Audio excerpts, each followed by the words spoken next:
1 out of 5 people in the world who have HIV live in this country. Each day, there are 1,000 new infections in South Africa.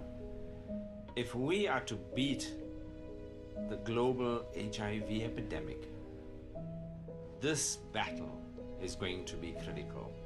We have to win the war against HIV right here. By 1994, at the dawn of our democracy, just over 4% of the population was HIV positive, already a crisis in the country. But at a time of great change, HIV/AIDS was not the government's priority. By 1998, AIDS was a national epidemic. Drug treatment was too expensive for most people who succumbed to AIDS. Life expectancy in South Africa dropped dramatically in those years. I mean, in an ordinary country, average life expectancy is around 70. People don't really normally die. They die of old age. In our country, life expectancy had dropped to around 50. In part 1 of this 2-part series, Special Assignment commemorates International AIDS Day by looking at South Africa's 2-decade response to the AIDS epidemic.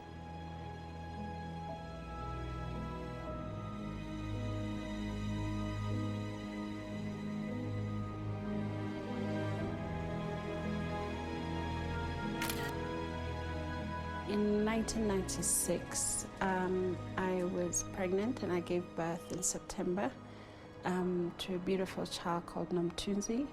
And Nomthunzi started getting sick when she was 3 months old.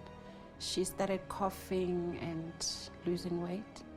I then eventually took her to the doctor, and that's when I was diagnosed HIV positive together with her. Professor Glenda Gray by then was running a research institution that was looking at ways and means that they can save children like my daughter. But unfortunately, Nomthunzi died when she was 5 months old. We were approached by WHO to conduct a study to look at a short or abbreviated course of AZT together with 3TC to see whether we could stop mother-to-child transmission. So in '96, there were no drugs available for mother-to-child transmission, and so what we were doing was largely experimental. 95% of people living with HIV were living in the developing world, with a hugely disproportionate burden in Africa.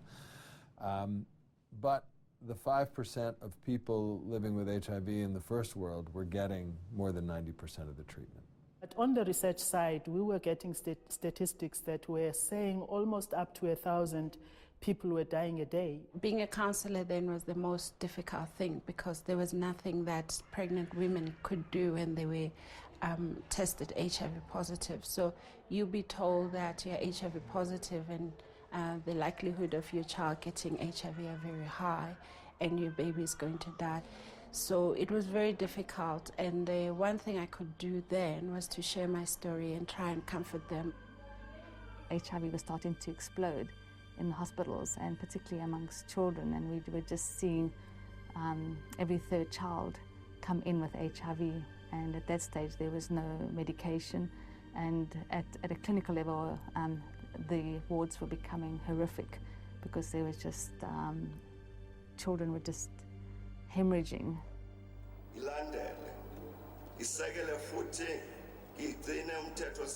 In 1999, when Thabo Mbeki became president, almost 25% of pregnant women in South Africa were HIV positive. Shortly afterwards, he reportedly adopted a scientific theory that claimed HIV was not the cause of AIDS. He is said to have cited the effects of poverty as its root cause. During the late 1990s, the South African government found a way of lowering the cost of antiretroviral drugs, but big pharmaceutical companies backed by the United States government refused to allow this. In 2001, as a result of pressure from civil society, they conceded. The best way for a person like me to get treatment was through clinical trials, or you had to pay 4,000 rands per month then to access antiretrovirals. So it was quite tough. I was a student, and There was no way I was going to be able to afford 4,000 rands per month. Believing ARV drugs were toxic, the Minister of Health, Mantu Chabalala Msimang, refused to roll them out at government clinics, despite their track record at preventing mother-to-child transmission. The Treatment Action Campaign and AIDS Law Project took the government to court. To ensure that pregnant women who had HIV were able to access an antiretroviral medicine that could reduce the risk of the mother passing HIV to the child. The Constitutional Court said the state was under a duty to provide these medicines to pregnant women, to have that right of access to medicine through the public health system. As the Deputy Minister of Health, Madlala Routledge says she was opposed to Minister Chabalala Msimang's views on AIDS. I could not understand how somebody with medical training would not understand that the immune system of any person who's ill does break down, and at that point when the immune system has broken down, it does need help with drugs. Madlala Routledge says she was aware of the potential implications of her outspokenness. In fact, she did show that she was very angry with me, and that I might actually even lose my job. A strong civil society and NGO sector grew as a reaction to the government's failure to provide treatment services for people infected and affected by HIV. In 1999, we opened a home for AIDS orphans in Khayelitsha. And within months, we realized that our home was being filled by abandoned babies, not by orphan babies. And that led us down a different path. We wanted to know who was abandoning their babies and why. And at some point we had 16 babies, and we went out to try and find the mothers. The 16 women we dealt with found it an easier option to hand the baby over while she went off and expected her death. Because back then there was no support, there was no medication, there was no education, there was nothing being offered to these women. Experts say former President Mbeki's failure to deal effectively with the AIDS epidemic would haunt the country for many years. And when you think back to the AIDS conference in Durban 2000, it's a stark reminder that the response to this epidemic is never just about science. It is fundamentally about people and about politics. And there were a number of years where the worst case scenario was unfolding. Things that we knew worked weren't being made available. And the conference was held in a way deliberately in South Africa. There was a decision by the International AIDS Society leadership to go to Durban precisely because the denialism that was underway was such a barrier to moving forward. I think in some ways it was a high water mark of activism and medicine coming together as one and saying, you know, this is unacceptable, this must change. I sat in meetings where the then Minister of Health, Chabalala Msimang, sat in those meetings. And because I worked in communities, you could actually connect what she says in a boardroom and go into a community. It's Kapzela. He used to be a famous DJ on YFM. He died eating beetroot and garlic because he was told they'll help him. And a lot more people. There's a lot of people who refused to go and test because they listened when HIV was questioned, you know, the link between HIV and AIDS. People listened. AIDS denialism stretched probably for about 7 or 8 years, and it cost our country very dearly. In that period of time, nearly 2.5 million people died of AIDS. And one study has suggested that if we had started to provide treatment at an earlier point, we could have prevented 360,000 people from dying. But I was seeing people dying every day. And for me, there was no need. These were needless deaths. Did I have the right to continue to serve in the government when I knew people were dying, and yet there were programs, there were drugs that could sustain them, that could prolong their lives? members of parliament from my party, then the ANC, shunned me, I found myself being isolated, because even just greeting me, people would look around first before they would stop to say hello, because they were afraid to be seen to be associating with me, because that was a risk for them as well in terms of their own careers. So eventually then what happened in one of the debates in the lower chamber, the minister very openly showed her disagreement with me and said, "I'll deal with you." And this was soon before I was fired. In April 2002, a statement issued by Cabinet declared the government's commitment to treating HIV/AIDS based on the premise that HIV causes AIDS. Because there was a time at which even that very issue was under debate. Matlala Routledge was dismissed from her job, allegedly for her inability to work as part of the collective and for an unauthorized trip.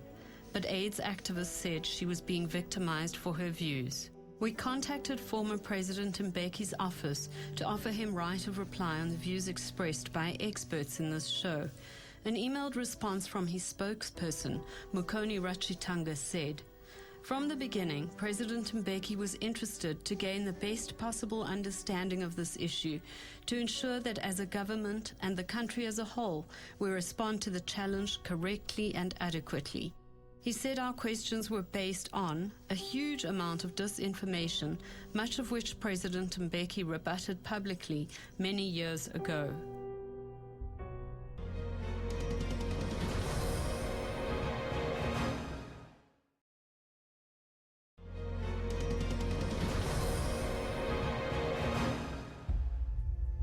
Stigma has at times proven to be a lethal stumbling block in the fight against AIDS. In 1998, in KwaMashu, KwaZulu-Natal, Gugu Dlamini, an AIDS activist, openly revealed she was HIV positive. She was stoned to death by her community, a warning to anyone who thought of doing the same. She was stoned to death because she disclosed her HIV status to her community. So even though I didn't think something like that would happen to me, but just the fear and, being afraid of being rejected also. What we have been doing with people who live with HIV, AIDS, is what used to take place in biblical times with those who were said to suffer from what was called leprosy. We are meant to reach out and embrace. We are meant to say, you belong in our community, that we are diminished when you are diminished. In 2000, an important milestone in the fight against stigma was when the AIDS Law Project took SAA to the Constitutional Court for dismissing a staff member who was HIV positive. The Constitutional Court said that when South African Airways had dismissed a person with HIV from being a cabin attendant, that was a violation of his rights to dignity, his rights to equality. It violated the principle of Ubuntu. And from that point onward, when it came to discrimination, the highest court of the land had spoken, and people with HIV knew that they had rights and that the law would protect them. I went to see a gentleman whose CD4 count is 70, and I believe he's at that point or at that level because he was too ashamed and he was too scared to be identified as the guy who's infected with HIV that he decided to keep quiet. Both Chief Mangosuthu Buthelezi and President Nelson Mandela publicly announced that they had lost children to AIDS. These pronouncements by high-profile politicians helped South Africans overcome the terrible stigma associated with the disease. As the world donated funds to address the AIDS epidemic, in 2003, South Africa became a major recipient of the United States-funded President's Emergency Plan for AIDS Relief, which had a major positive impact on our AIDS epidemic. PEPFAR, the President's Emergency Plan for AIDS Relief, was announced by President Bush in the State of the Union address, end of January 2003, which was initially launched as a single disease-focused initiative on HIV/AIDS, $15 billion over 5 years, concentrating on Southern and Eastern Africa, countries with the highest burden of HIV/AIDS. Tonight I propose the emergency plan for AIDS relief, a work of mercy beyond all current international efforts to help the people of Africa. This comprehensive plan will prevent 7 million new AIDS infections, treat at least 2 million people with life-extending drugs, and provide humane care for millions of people suffering from AIDS and for children orphaned by AIDS. And I remember turning to my then partner, now husband, and saying, did I just hear that right? Did he say he was putting $15 billion into AIDS treatment? I mean, it seemed really quite extraordinary. And honestly, we weren't sure how real it was. People were dying all over the place from untreated HIV. And the pressure was really to get services out as quickly as possible that would be life-saving. Our initial association with PEPFAR was in around 2003, where they funded us to provide antiretroviral treatment to our patients. And at that stage, the government was not providing antiretroviral treatment. This was a very important contribution at a very critical time in our country.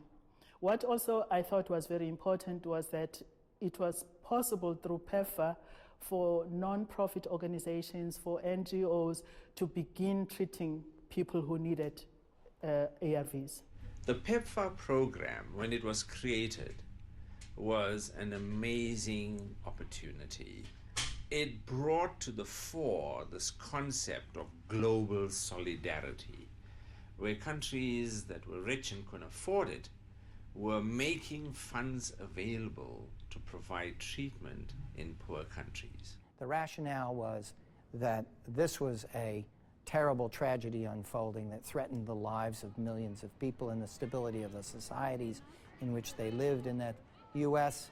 had an ethical and moral obligation to be leading. So the predominant motivation was one which was humanitarian, which was an appeal to American values. And it resonated very strongly within America society across the political spectrum. It was seen as a projection of something that would show demonstrable results in saving and extending the lives of people living with HIV, that it would bring reputational benefits as an instrument of soft power as well in this world. PEPFAR's initial 5-year program, launched in 2003, has extended up until today. Over $65 billion has gone into addressing the AIDS epidemic, putting over 8 million people on treatment. We went from clinics where we were just dishing out TB treatment and Bactrim for opportunistic infections, and watching babies get sicker and sicker. And suddenly we were dishing out triple therapy, and kids were getting stronger, and they were going to school, and mothers were getting stronger, and there was no longer the wheelchairs and the drips. There was laughter and happiness.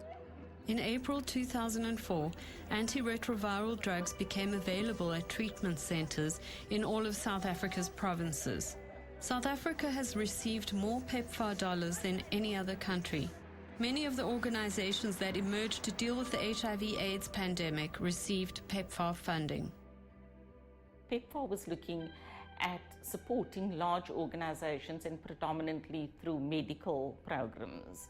We put a proposal to them for 100,000 Rand because that is what it cost us to set up a support center.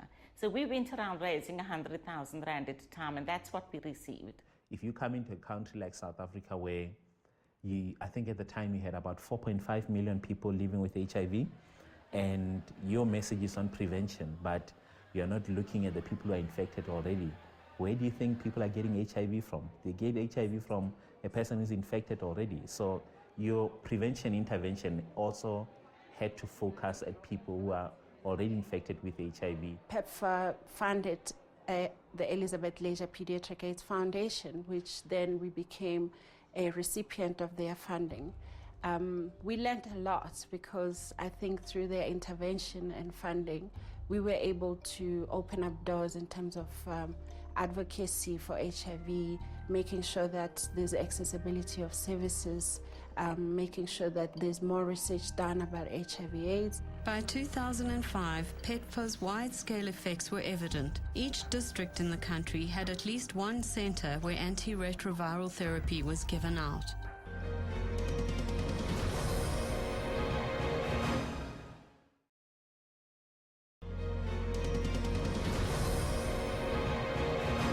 The success of treating the HIV epidemic in South Africa is closely linked with the United States, who implemented the President's Emergency Plan for AIDS Relief, PEPFAR.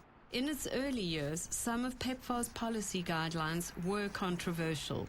That guidance was not based on any science or evidence and really instructed the U.S. prevention programs to focus on telling people to abstain from sex until you're married, assuming that people would get married, and then once you're married, be faithful to your partner. And then condoms were kind of set aside as, well, if you can't do A and B, then go ahead and use condoms, which was problematic in terms of stigmatizing condom use. It was, pushing on, at the time, an agenda that was very important to a number of the Republican and conservative co-sponsors of the PEPFAR legislation. So I'm talking about things like abstinence, the promotion of abstinence, the promotion of monogamy. It had a very heterosexual, heteronormative view. And then there was the whole condom story that, we shouldn't be advocating for condoms. You have 4.5 million people living with HIVs. You can't be saying that. It's not very effective at changing young people's behavior, so it doesn't help them delay initiation, its stated goal. It also doesn't help them use condoms. It doesn't help them think about risky relationships, other kinds of things. So it fails from a scientific point of view in terms of behavior change. The PEPFAR in these countries with the ABC approach really instructed people that marriage was safe. We know now that marriage is actually a risk factor for many women and girls. And then also the stigmatization of condoms in that, there must be something wrong with you. You're not as moral if you're using condoms. The challenge when PEPFAR was first created is that the US Congress had chosen to politicize it by insisting that only organizations that would not work with sex workers would have access to these funds. Now that's ridiculous because sex workers are an important population to reach for both treatment and prevention. We have challenging language in the PEPFAR legislation around sex work and prostitution that conflated sex work with human trafficking and essentially said that anybody who got PEPFAR dollars had to agree to oppose human trafficking, which everybody does, but also then oppose prostitution. When funding is going to be made available for a good cause, we have to find ways to prevent politicians from trying to use those funds to further their own agendas. Agendas aside, with wide-scale distribution of antiretrovirals, people on treatment were no longer succumbing to AIDS. In a relatively short period of time, life expectancy rose by 5 years. Please raise your right hand, Mr. President, and say, "So help me God." So help me God. Under President Zuma, HIV/AIDS was declared the most important challenge facing the country.